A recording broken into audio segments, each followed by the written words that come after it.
క్రోం కోలారూపిణ్యై నమః. ఓం క్రోం కోలారూపిణ్యై నమః.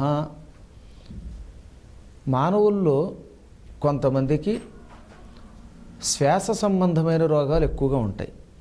అంటే ఊపిరితిత్తులు సరిగ్గా పనిచేయకపోవటం, లేదా తరచుగా ముక్కులు పూడుకుపోయి శ్వాస తీసుకోవడం కష్టమైపోవడం, ఎప్పుడు ముక్కులు ఓడుతూ ఉండడం, ఇలాగ మొత్తం మీద ఊపిరి తీసుకోవడానికి ఇబ్బంది కలిగించే రోగాలన్నిటినీ మొత్తం మీద శ్వాస సంబంధ దీర్ఘరోగాలు అంటారు. కొంతమంది పుట్టుకతో వస్తాయన్నమాట. ఇవే క్రమంగా ముదిరితే ఉబ్బసం కూడా అవుతుంది. దీన్నే ఇంగ్లీష్లో ఆస్తమా అంటారు. పూర్వం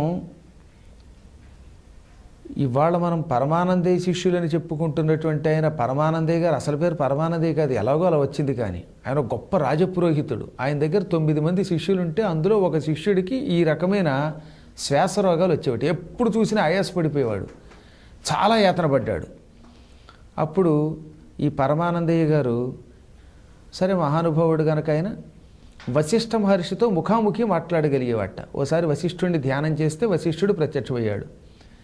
ఏమండి, మా శిష్యుడు ఒకడికి ఎప్పుడు చూసినా శ్వాస తీసుకోవడం కష్టం, ఆయాసపడిపోతూనే ఉంటాడు, 2 అడుగులు నడుస్తూ రొప్పుతాడు, కాస్త మంచు వచ్చిందంటే భయపడిపోతాడు, ఎప్పుడు ముక్కులు దెబ్బలు వేస్తూనే ఉంటాయి, ఏది పడుతుందో ఏది పడదో తెలియదు, ఈ వస్తువు తింటే ఆరోగ్యం, ఈ వస్తువు తింటే అనారోగ్యం అని కొంతైనా తెలుస్తుంది మనకి. కానీ వాడికి ఒక్కొక్కసారి పాలు కూడా పడేవి కాదట, మజ్జిగ తాగితే ఇబ్బంది వచ్చేది. ఇంత ఇబ్బంది పడుతున్నాడు ఏమిటి అని అడిగితే అప్పుడు ఆయన చెప్పాడు, ఎంగిలి పదార్థాలని అతిథులకి పెట్టిన పాపాత్మలకి ఈ రోగం వస్తుంది అన్నాడు. ఇంటికి ఎవరైనా వస్తే మనం తింటూ అలా చేత్తో పెట్టేస్తామే, దాన్ని ఎంగిలి అంటారు. ఇవాళ బఫే కూళ్ళు వచ్చాక చెప్పక్కర్లేదు, దీని గురించి చెప్పడం కూడా మహాపాపం అనమాట. అంతలా తయారైంది. సగం తిన్న అన్నాలు, ఎంగిలి చేత్తో ముట్టుకున్న పదార్థాలు, తాగిన గ్లాసులు సరిగ్గా కడగకుండా అందులోనే పోసి కాఫీ టీలు ఇవ్వడాలు, ఇవన్నీ కూడా ఎంగిలి అతిథులకి ఇచ్చిన మహాపాపాలన్నమాట. ఎంగిళ్ళు అంటే ఇవే. ఈ ఎంగిళ్ళు మన ఇంట్లో వాళ్ళే తినకూడదంటే ఇక బయట వాళ్ళకి పెడితే అంత పాపం ఆలోచించండి. సీసాతో మంచినీళ్ళు ఎత్తిపోసుకుని కూడా సీసా నీళ్ళు ఇవ్వకూడదు. ఇవన్నీ ఎంగిళ్ళు. ఇవి ఇస్తే వీరందరికీ శ్వాస రోగాలు పట్టుకుంటాయి. వీడు పూర్వజన్మలో అలా చేశాడు, అందుకే నీ శిష్యుడికి ఈ రోగం వచ్చిందన్నట్ట. మరి ఇందులోంచి బయటపడడానికి మార్గం ఏం లేదా అంటే, అమ్మవారు జగన్మాత సప్తమాతృకల రూపంలో భూమండలంలో విహరించింది. ఇందులో వారాహి అని ఒక రూపం ఉన్నది. వరాహస్వామి వారు ఏ రూపములో ఉంటారో అమ్మవారు ఆ రూపంలో ఉంటే ఆ రూపాన్ని వారాహి అంటారు.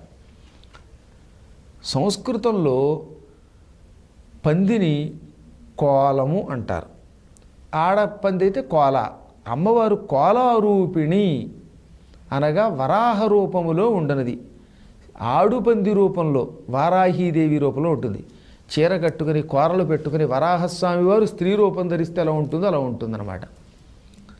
బ్రాహ్మి, మాహేశ్వరి, కౌమారి, వైష్ణవి, వారాహి, మాహేంద్రి, చాముండ ఏతే సప్తమాతరః అని.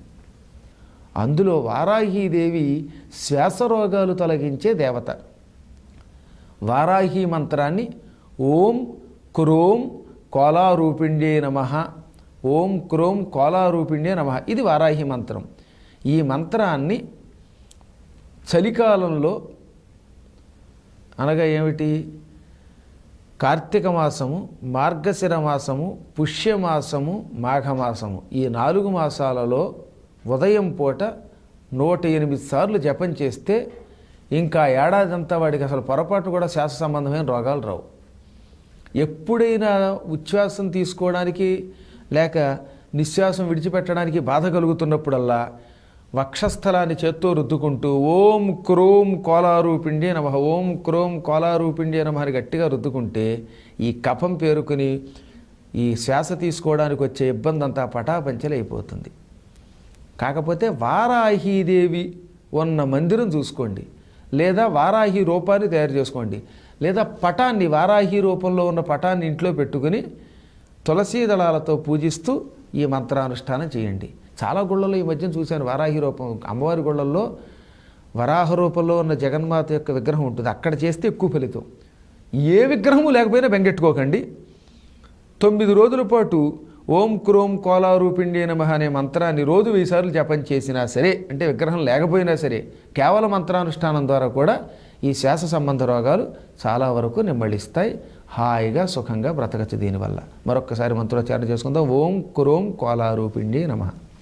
తులసీ దళాలతో పూజ చేసిన తర్వాత ఆ తులసీ దళాల్లో 1 2 ప్రసాదంగా తీసుకోండి. మిగతా వాటిని కాలువలో కలిపేయండి, లేదా ఎక్కడ ఎవరూ తొక్కని చోట